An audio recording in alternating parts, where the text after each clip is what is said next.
Good morning. Today is Sunday, September 29th, 2024. And this is a weekly Bitcoin price forecast. So, looking at where Bitcoin went in the past week and where it could potentially go in the future. So, at this point, we are at the end of September. As you can see, we're above the previous close. We're above the last 2 months, actually. So, I mean, it's Sunday at this point. You also have Monday. So, I mean, the month isn't quite over yet, but realistically, you're not going to see too much more of a drop from here.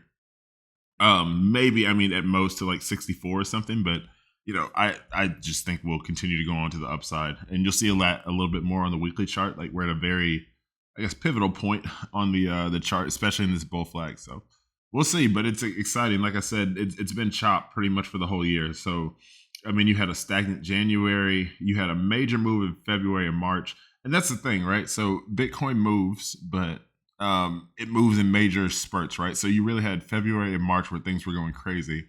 And then you had just like a period of really back and forth before, it looks like we're about to break out. But again, you can't fully tell until you get there. So what you got on the weekly chart? Again, we've just been in this bull flag, but it doesn't look like it on the drawings, but without the drawings. But if you see it, we have broken above this area. So this was last month. Let's turn on the drawings. Actually, it's easier to see. We're getting to the point where we're above here, and I talked about already. We could come back down here and maybe retest, or even get to the top of here and retest down to here, or somewhere down in this level, and then go back up. So I don't think that's an impossibility that we may come back down a little bit before going up, but we will have to see. We'll have to see. Nope, I don't want to do that. Yep, there we go. So you can see that the all-time high is not too far. It's not too far from this point.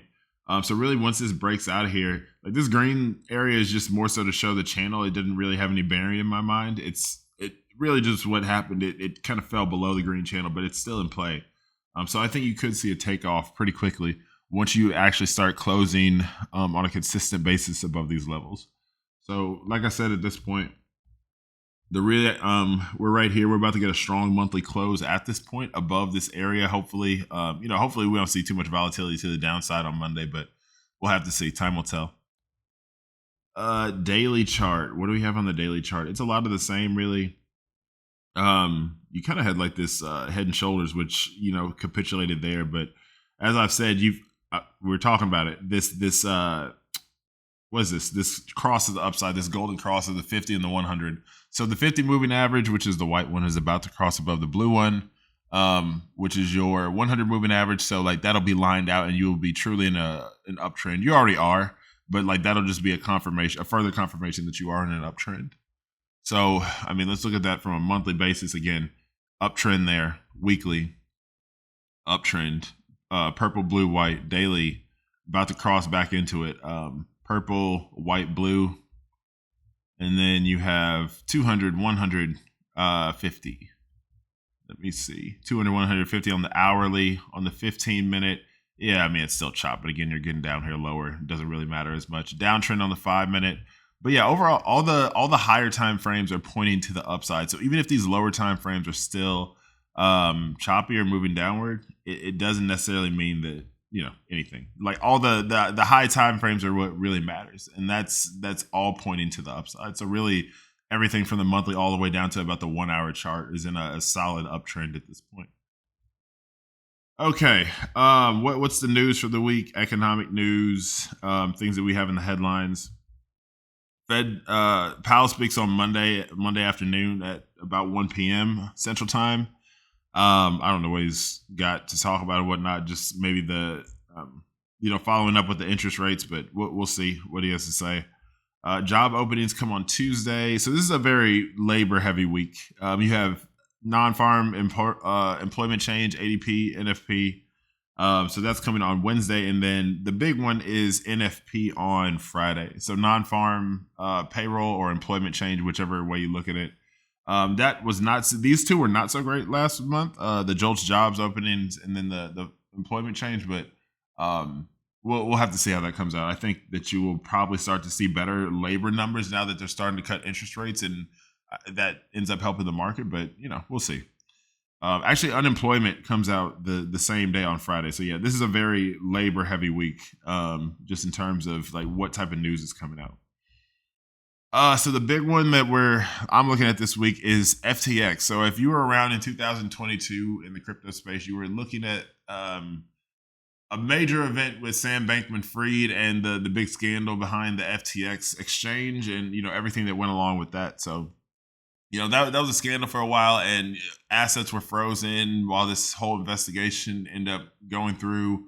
I mean, Sam Bankman-Fried is in jail at this point, so $16 billion worth of money is, again, I said assets were frozen, so people weren't getting their money out of the exchange, right? But $16 billion payouts, a total payout, right, is flowing back to the people who, kind of lost their money with this. So they were able to recover a lot of the funds that were lost, and that $16 billion is being put in the hands of people who know about crypto, right? They understand that this is going to go up. They understand where we are in the cycle. They've been watching it heavily. They've been following this case. So yeah, it's good to see, because that is going to be major fuel to the market. If nothing, it's going to bring a lot of retail investing back in, which ends up bringing more retail and more retail and more retail, until you kind of hit that fever pitch where everyone cares again, right? So I think that's going to be about a 6 to 9 month period, so somewhere between here and June of next year. But we'll have to see. I'm excited. This is a big one. This is a big one for sure. We talked about, I don't know why this is not loading. Okay. Anyway, I was going to show y'all some monthly return data on Bitcoin, but I guess not. Yeah, that's not working for me. All right, that's fine. So let's just go to CoinGlass. We will look at, this is like quarterly returns and whatnot. So Q4, Bitcoin quarterly returns. So if we look all the way back from 2013 to 2024, Bitcoin in Q4 does 88% on average, 56% in the median. I mean, that's blowing these out of the water. So think about that. 56% versus, I don't know, on average, nothing. And then on average, not 7%. So that's pretty decent for a quarter. And then 3%, but a 56% median quarter is fantastic. And I think that's going to be the case again. So that's going to go even higher. 86%, 26%, 56%, so on and so forth. All of these are, and that's the cool part, right? So that this is Q4. This is the fourth quarter of the year. And then if you look at Q1, which we're going to roll into in 3 months, that also has a pretty relatively high average return. So I think you'll see both a high Q4 and a high Q1 2025 here. Other reason I'm so optimistic is at this point, September. Let's look at the average of the months, right? So you have January, February, March, April, May, June, July, August, September, October, November, December. All these months. And you can look at all the historical returns, but really what you want to see is the average. So we look at the average, that's positive. So yeah, let's go January, February, March, April, May. June was just ever so slightly negative on average. July, August, September was really negative compared to the other ones, right? Negative 3% and then negative 0.35%. And then what is this? October, November, December. So generally, October and November are your best months for the year, if I'm looking at this right. Yep. So 22% on average, 46%. And so that's average, right? Let's look at the median. So positive. Again, still on June, ever so slightly negative.